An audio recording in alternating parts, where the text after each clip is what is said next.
Greetings, salutations. Happy Monday, peeps. How is everyone? Happy third Monday of the year. Hope all of you are doing well.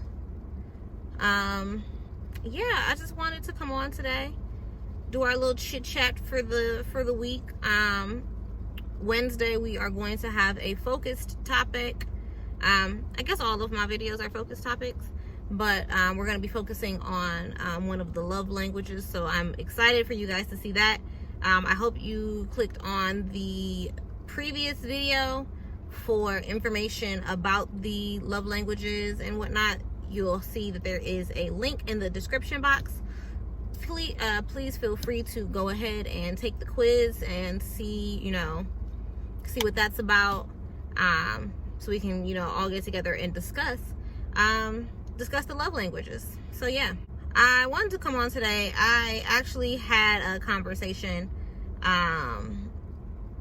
with some of my coworkers, and then usually if I have a conversation with my coworkers, when I get home, me and my boyfriend will talk about kind of what happened today. So I wanted to come on and talk about vulnerability, and how we all came to the consensus that each of us had a different test with vulnerability during 2020. And mine personally was the fact that vulnerability was something that was very foreign to me, like very foreign. I come from a household with a very strong Black woman. My mother is one of the strongest women that I know. So I didn't really see a lot of vulnerability, a lot of emotional vulnerability. But I also believe that that's because historically, as Black women, we are not taught that vulnerability is acceptable. Or it's acceptable, but it's acceptable if and when. So there are kind of things that kind of shape when it's okay to be vulnerable and when it's okay to not be vulnerable. And so kind of growing through last year, because I think we all grew through last year. I came to the conclusion, I and my boyfriend came to the conclusion that vulnerability was something that was very difficult for me. It was very, very difficult. Just the idea of letting someone in to the deepest, most frightening parts of yourself, allowing them to know your fears, allowing them to know your wants, your whys, your needs, going through all of that and exposing that to someone with the trust that they will not mishandle it. Oh my God. Oh my gosh. Y'all, I'm in my car watching people park, and child, listen, this lady almost just hit this car. But nevertheless, it's just frightening. It's terrifying for you to be exposing yourself to someone like that, trusting that they are not going to use this against you.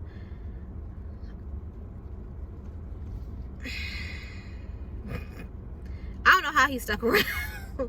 I really do not. I do not know how he stuck around to deal with me, because emotionally I was just like, I ain't telling you nothing. You ain't gonna see nothing. I like you, but stay over there. Like, I was just emotionally just like, no, I'm not sharing anything. Until I really got to the point where I was like, you are not going to develop close-knit, valuable relationships unless you start opening up. And it took for him to take the time to understand me as a person, to understand where I come from, and why I am the way I am, for me to then feel comfortable to say, you know, all of these things, you took the time to learn all of these things. I have no choice but to open up now, because at this point, you know. It got to the point where I was like, well, you know now, so you might as well we might as well see what happens. And that was so uncomfortable. It was so uncomfortable. And I realized at that point that I had allowed myself to be planted. And that uncomfortable feeling was growth. That was growth. You know, we as women, Black women specifically, we as Black women are so scared of being mistreated, so scared of being manipulated and lied to, and, you know, all of these negative things we've experienced, whether it's in personal lives, whether that be family, or, you know, romantic relationships, platonic relationships, whether it's through the media, whether it's just how you experience life on a daily basis, whether it's corporate America, you know, or any part of the, you know, job industry. We are so conditioned to be mistreated that when we place ourselves in a position to be treated properly, to be loved, to be appreciated, we really can self-sabotage those situations.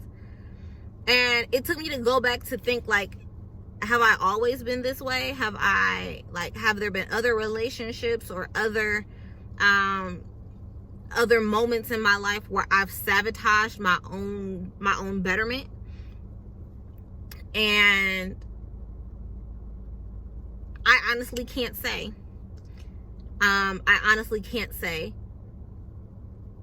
I don't blame myself for not knowing what I didn't know. But I also can see that there may have been some hindrance in some ways. And so I just think it's so important for us to learn that vulnerability does not make you weak. Vulnerability does not mean that if something happens, it's your fault. Vulnerability, in a sense, is the strength of being human. It's the strength of being human. It's knowing that I'm going to give you 110% of me.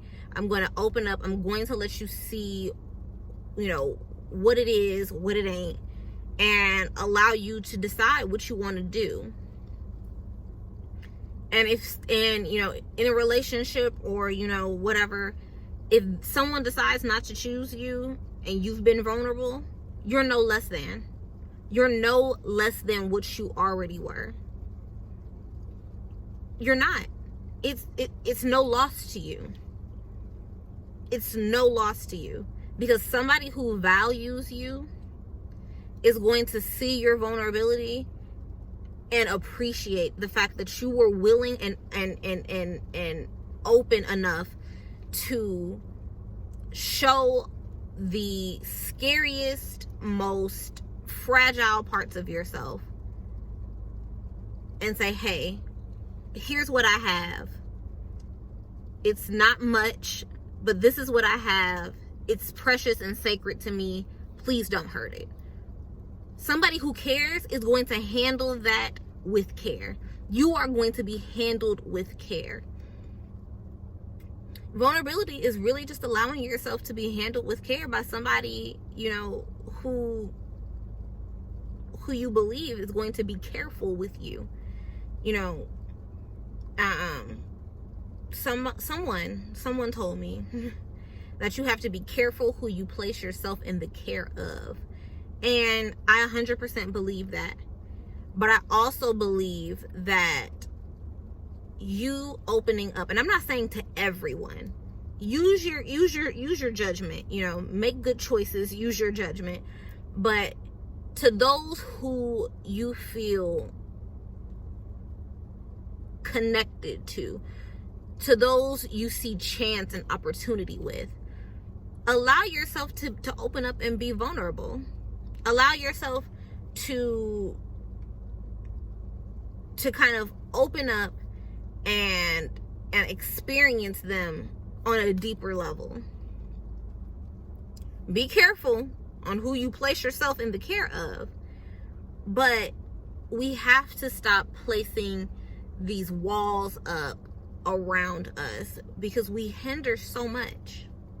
We hinder so much, whether that's romantic, whether it's, you know, some type of career opportunities, networking, just spiritual growth. We hinder so much trying to protect ourselves and be strong. It's okay to not be okay. It's okay for someone else to know that you are not okay. And that doesn't make you weak. That doesn't make you weak. And I think that's what the issue is. I think the issue is we have been taught and conditioned to believe that being vulnerable makes you weak. And it's time to unlearn that. You have to unlearn that. Because if we continue on this path as a unit, as a cultural unit, as a national unit, as a worldly unit,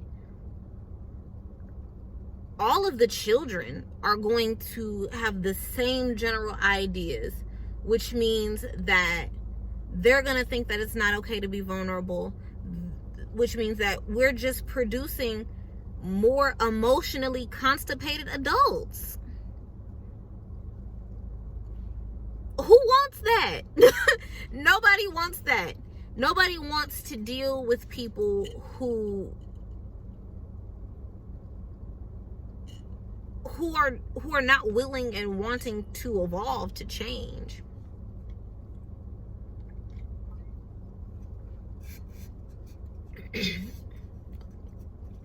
It's just so important.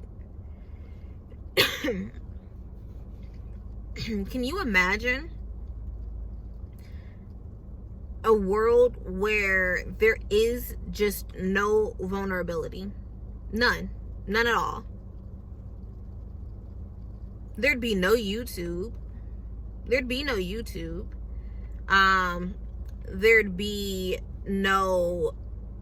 reality TV shows. There'd be no music.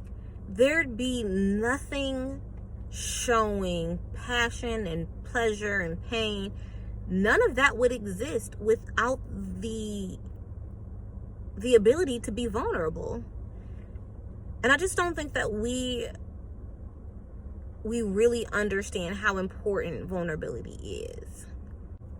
So, you know, I just wanted to come on and say that, you know, I think that it's important that we understand the value of vulnerability. I think it's important that we take our time to harness our own vulnerability, and appreciate it as a strength and not a weakness. It's not a weakness. It doesn't make you weak. It doesn't make you less than. There is strength in vulnerability. But I don't want to start rambling, and I've been having some camera issues throughout this record, so I'm gonna go ahead and cut it off here, guys. Again, I love you. I appreciate you all so much for tuning in and watching. I definitely appreciate it. I love you guys, and I will speak to you on Wednesday when we talk about our love languages. Make sure you guys go take the quiz so we can have something to discuss in the comment section. And I will even put the link for the love languages. I can put it in this video as well. So I'll put the link in the description for the love languages here. And it's in the other videos description box as well. So make sure you guys go ahead and take that quiz. We'll be talking about that on Wednesday. I love you. Thank you so much. And remember, nobody is better at you than you are.